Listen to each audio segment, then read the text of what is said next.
Back to another Pirkei Avot text explication. We are now on the 15th text in the 4th chapter, and we have, as we've seen other times in this chapter, a twofer, as it were. We get two different statements in this one text. Now, the first statement is by Rabbi Yanai, and it's actually a fairly short statement. He says, "Ein biadenu lo mishalvat harashayim va'aflo misuri ha-tzadikim."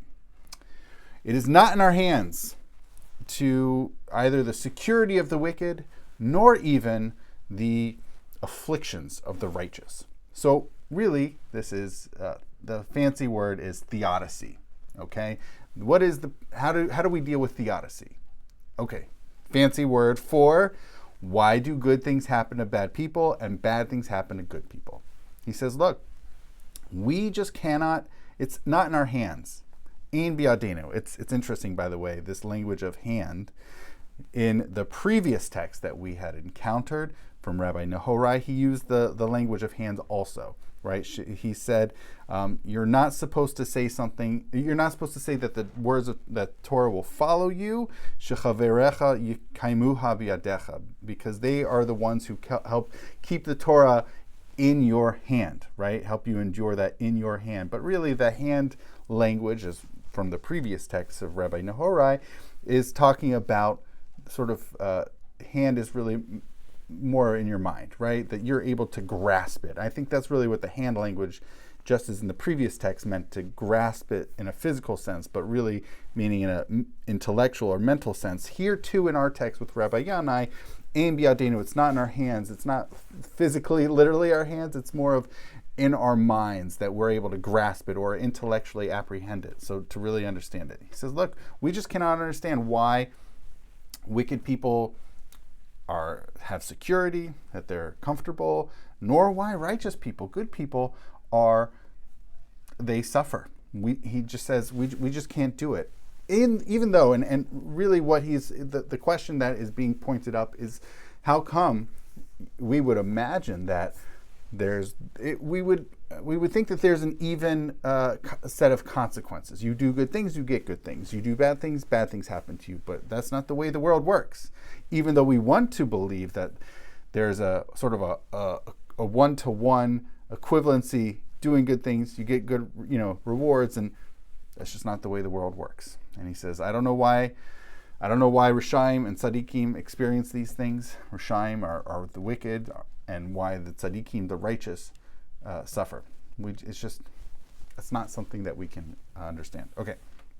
Or not necessarily understand, it's just not available to us to unlock that. Okay. Now on to the second one. This is really interesting. We have Rabbi Matya ben Charash. Rabbi Matya, son of Charash. And he has a two-part statement. The first of which is, Have makdim bishlom kol adam. Be quick to say, I want to say shalom, but be quick to extend greetings to everybody. Everybody you meet. The language of makdim is try to precede them, okay? Come first. So try to be first to issue welcome or greetings. Hey, how are you, right? It's interesting because if it almost like I want to say like a showdown at the OK Corral, right? You're at a standoff. You want to shoot the other person first, and here you can imagine a scenario where people are quick to say, "Hi, how are you?" It's interesting because I don't imagine that people are necessarily competing to be the first one. You got me. You said hi first. I don't think that's what he means.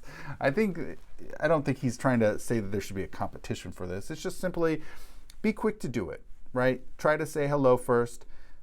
Sometimes it's interesting. You can be passing someone or otherwise encounter somebody and no one says hello, or maybe you wait 10 seconds and then it can be kind of awkward.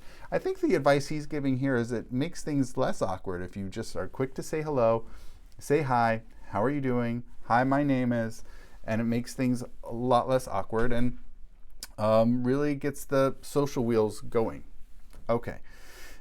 And then he has the second part of his statement, which is V'hevi zanav la'arayot v'al tehi rosh l'shu'alayim. He says, it is, and be a tail unto lions and not a head unto foxes. Now, what this seems to me to understand is sure, you can be, people love their leadership positions. They love being the head of something. But think about what the context is and how relative it is to everything.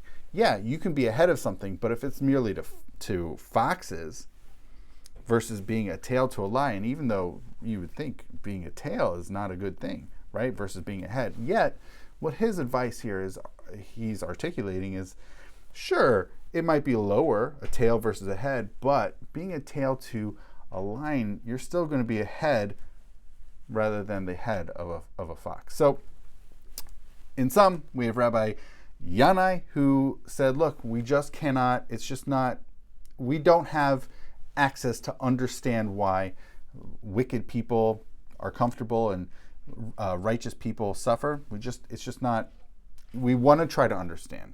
It shouldn't happen. It doesn't make sense to us. But he says, we just don't have access to making sense out of that.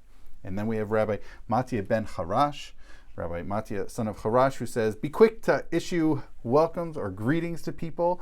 And he also says it's better to be a tail unto lions than a head to foxes. So some interesting pieces of advice in this 15th text in the 4th chapter of Pirkei Avot. I hope you enjoyed it, and thank you so much for watching.